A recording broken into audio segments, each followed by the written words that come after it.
What's up? It's Wait, guys. How you guys doing today? Today's a good day. I won a bunch of good matches today. It's a good day to be alive. Alright, so first off, winning against this guy, Solidaire. Pretty decent player. His best season was 79th at 8,000 trophies, so definitely a great player there. And I have like the hard counter, except for he's got the firecracker. So I mean, if he protects his firecracker, it can go either way. So we're gonna watch this match and just and kind of like see how I did it.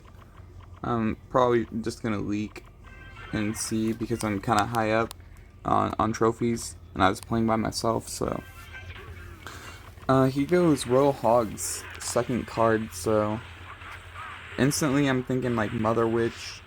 But then the skeletons like kind of throw me off a little bit, so as soon as he drops a firecracker here, I'm gonna definitely go in and try and freeze that firecracker and just get it off the map. And he also has barbarians, which is so weird. He totally failed on the protection there, and I get a lot of good RNG. And I think he thinks that he's up elixir right here, so he says well played. And like he says like well played as if I made a bad play, but I really didn't. I'm not too sure why he said that. That was just like some weird BM from him. He's gonna drop the firecracker all the way up there. See, that would have been a good play, but like he was down on so much elixir he couldn't protect that firecracker. If he wasn't down so much elixir, like that would have been a really good play by him. But yeah, you can't just go in at the bridge and then expect my counter push to like not at least kill that firecracker. So I'm just gonna drop a boar in the back and just basically block this lane. Because I mean, if he wants to go into it, like the boar is gonna splash the spirit. So I kind of knew that was gonna happen. Like if I could have dropped something to block that heal spirit, but I knew that the boar would splash it. The boar is kind of OP. So right here, I'm just gonna wait a second and then see what he does. Yeah, and then I'm gonna tornado that instead. He kind of knew I was gonna tornado. It's okay though, like he still had to take so much damage because of that. So here I can just drop the boar in the back, and like he's just gonna clean up shot. There's really nothing he can do to break through. So at this point in the game, we're kind of just shredding him now. So I'm gonna definitely go in for a graveyard freeze because I know he doesn't have enough elixir to play his barbarians.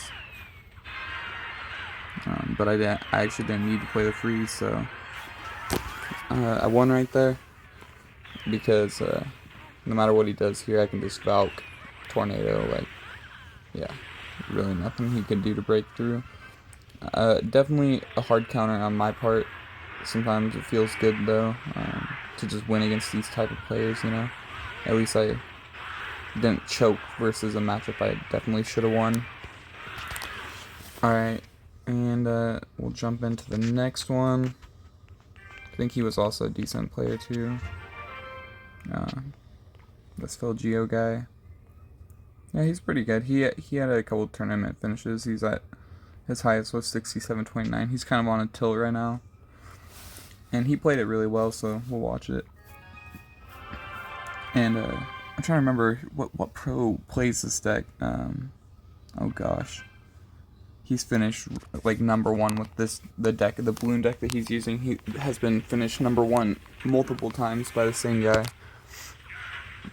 And so here just catches miner. Everyone's always gonna play it in their safe spot, especially like a balloon player. But most people are always gonna play it right there. The first couple times to like feel you out and see what you got. So miner and goblin cage, I'm definitely going for a graveyard, and it seems aggressive, but I like kind of figured that he had this deck. As soon as I saw the miner and then goblin cage, I kind of just knew that he had this deck. I can't remember the name of this deck or whatever, but I know this deck by heart, you know. Right here, I know he's gonna fireball, so I'm just saving for my tornado. Inferno Dragon's gonna do a great job, clean up everything.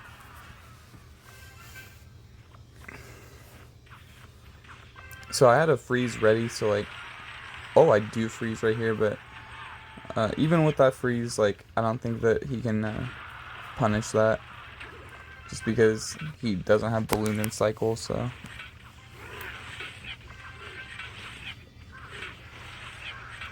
right here, I kind of predict his balloon.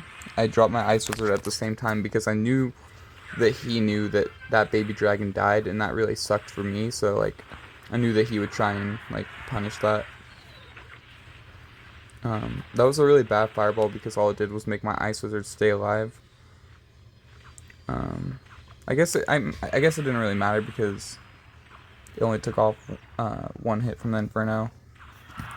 So right here, he's just gonna Goblin Cage probably when he hits 10. I'm gonna just bowler in the bottom left. And so no, he's gonna Inferno first, yeah.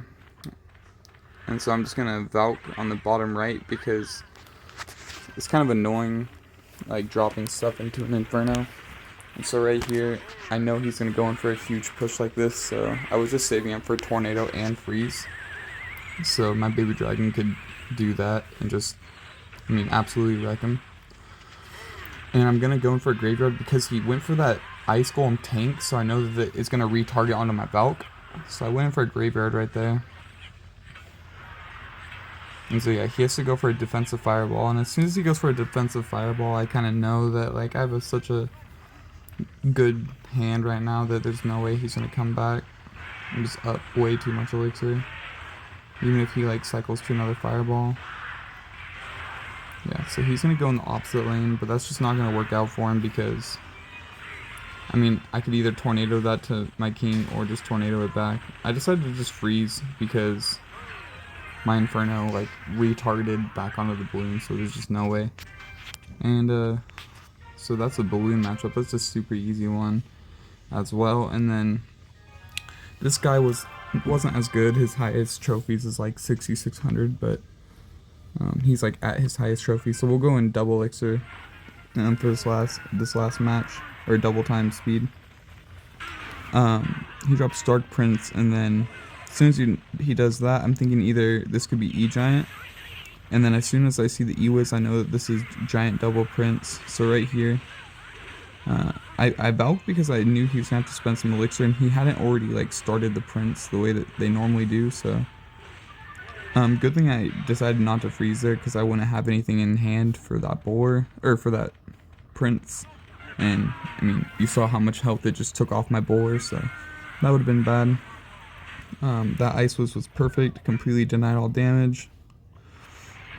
So he's gonna try and go in the opposite lane, but I'm surprised he didn't block the bridge thinking I might go in for a Graveyard, but I kind of predicted that. I dropped the Valk high so that I could predict the E-Wiz. I mean, I knew he was gonna play it. I got a bowler with some really nice like hits, I guess. I think he like thought maybe I was down on elixir right there, so he like went in for a big push, but it doesn't go well for him. So right here I'm gonna go in for my first Graveyard, or like my second one, and then just freeze right there, and that's basically game. Tornado Freeze is a really strong combo, and everyone stay safe and shit. You guys have a great rest of your day.